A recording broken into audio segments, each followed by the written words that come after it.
Hello, welcome back and thanks for watching. I want to give a special shout out today to Captain K. Today I want to talk to you guys about heat exposure.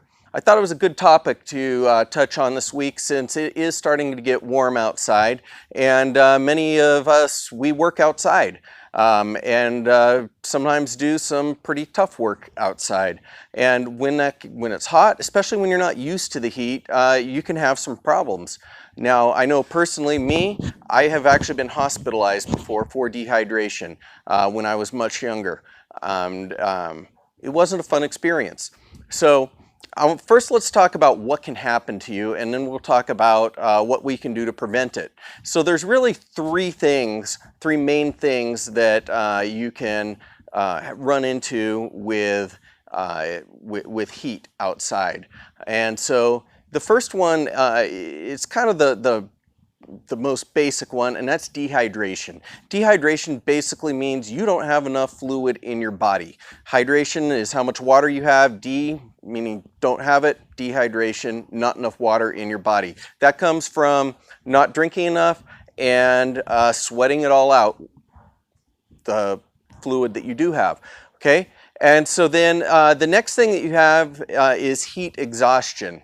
Okay, and then there's heat stroke, which is more serious than heat exhaustion. Now, dehydration plays a key role in both heat exhaustion and heat stroke, but can kind of be a problem by itself. So let's talk about how you know if you are starting to get dehydrated.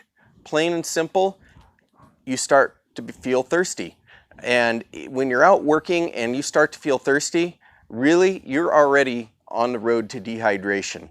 Okay, you should be drinking water every 15 minutes or so, which may seem like a lot, but when you're working outside in high temperatures, then you are perspiring or sweating out that liquid that you're taking in, and so you can become dehydrated very quickly. Another thing, another way to tell if you are dehydrated is either not urinating or very infrequently, and when you do, it is got dark yellow color. Really, if you're hydrated properly, it should be what we used to call clear and copious, meaning it's clear and not cloudy. Okay, and so that means that you're relatively well hydrated. So then let's talk about heat exhaustion. Some signs that you're developing heat exhaustion can be headache, dizziness or fainting, weakness, wet skin to a certain degree, though you can kind of we're talking more clammy skin all the way around, not just sweat. You're gonna sweat regardless. Okay, irritability, thirst, nausea or vomiting, and if you're starting to feel faint or confused, or if you vomit, all right, that's when your heat exhaustion has reached a point where you need help. That's beyond going and getting a drink and cooling down in the shade a little bit. Okay, then there's heat stroke, which is much more serious. This is kind of getting to a hyperthermia where your body temperature, your core temperature is starting to rise beyond what is safe. And this can actually lead to organ damage, and if you hit that point where you're going into heat stroke, you don't have a whole lot of time to get help medical help before you end up dying. That's how serious it is.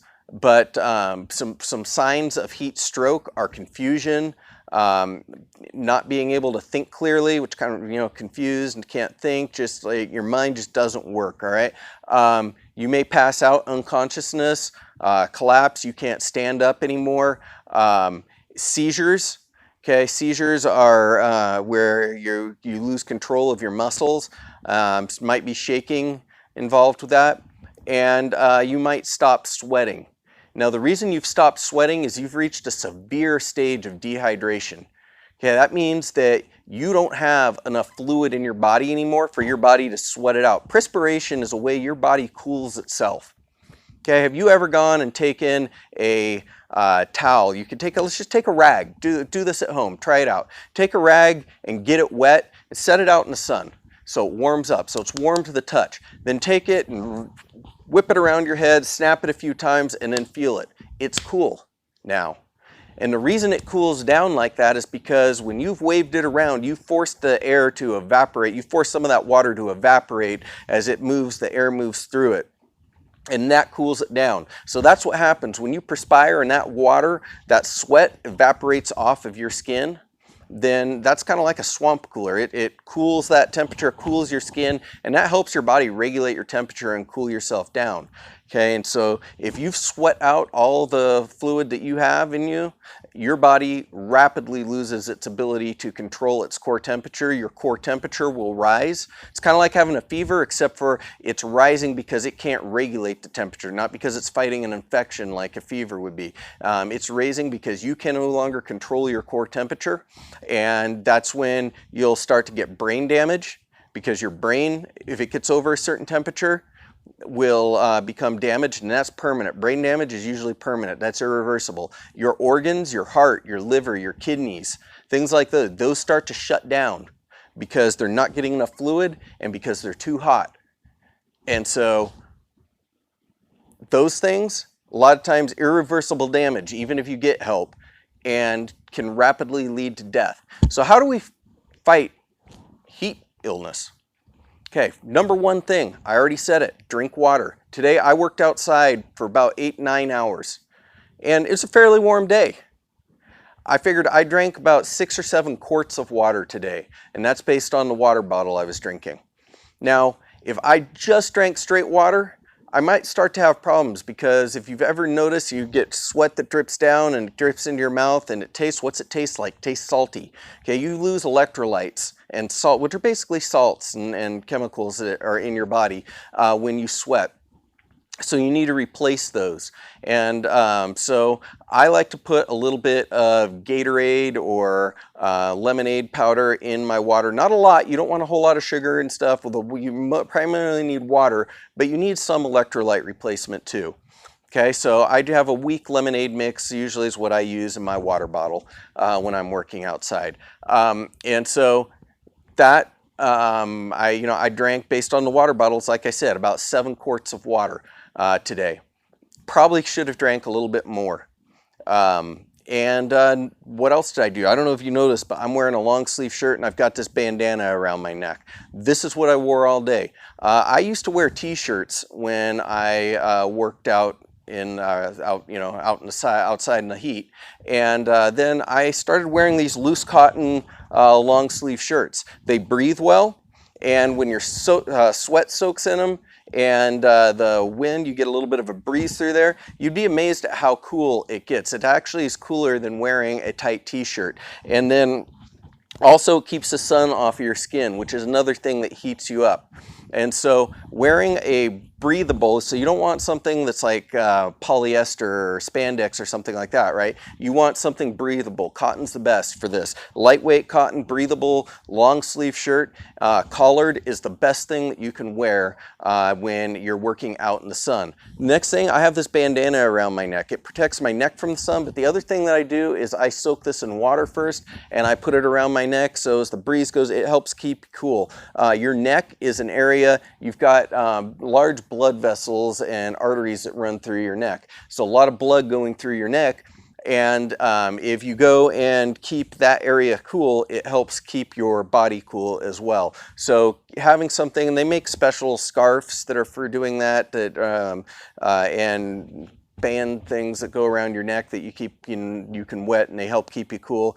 A bandana works just fine for me. You should wear sunscreen as well, and make sure you go and rest occasionally, get in the shade for a little bit, and cool down. If you start to feel any of these symptoms come on, especially the ones that I talked about in the beginning with heat exhaustion, that's your body telling you you need to slow down and you need to take care of yourself.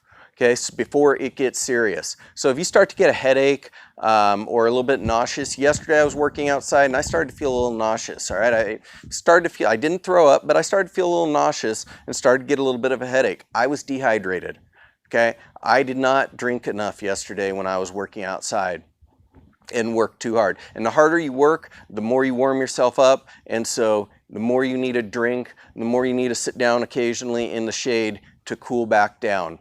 Okay, and so what are some other contributing factors? If it's no breeze out, that can make it so that you heat up quicker. Believe it or not, high humidity, and the reason high humidity makes you overheat more is because the drier the air is in humidity, that's the amount of moisture in the air. If it's drier, then the sweat can evaporate off of your body more, and then you will, that'll help cool you down. If it's a humid day, one of those muggy days where you just feel sticky all the time, then that means you sweat and it doesn't evaporate off, so that doesn't cool you down. Okay, so humidity, hot sun, still air, and then another one, your body starts to acclimate, which means get used to the heat. And so where you have the most deaths related to heat illness are, one, in the beginning of the season, like the beginning of the summer, like right about now actually, where it starts to get hot. And that's because our bodies are not used to that heat yet. And so you go out and you start getting in the heat and you're not used to it. And so your body doesn't deal as well with that heat. Okay, that's not saying after it's used to it that you can ignore it and not drink anymore and not, keep yourself cool, but your body can deal with it a little bit better if it's more used to it. So one is the beginning of season, and two is new people.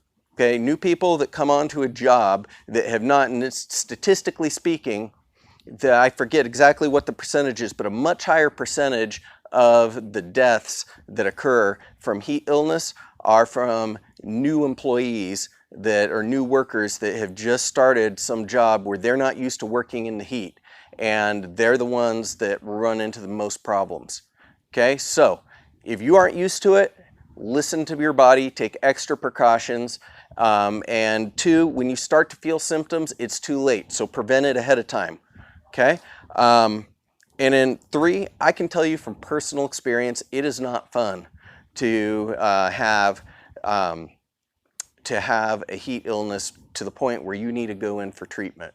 When I was dehydrated, I was vomiting first of all, which makes your dehydration worse because you're throwing up what liquid you have in you. I couldn't hold any liquids down, so they ended up needing to put me on IV to get me rehydrated.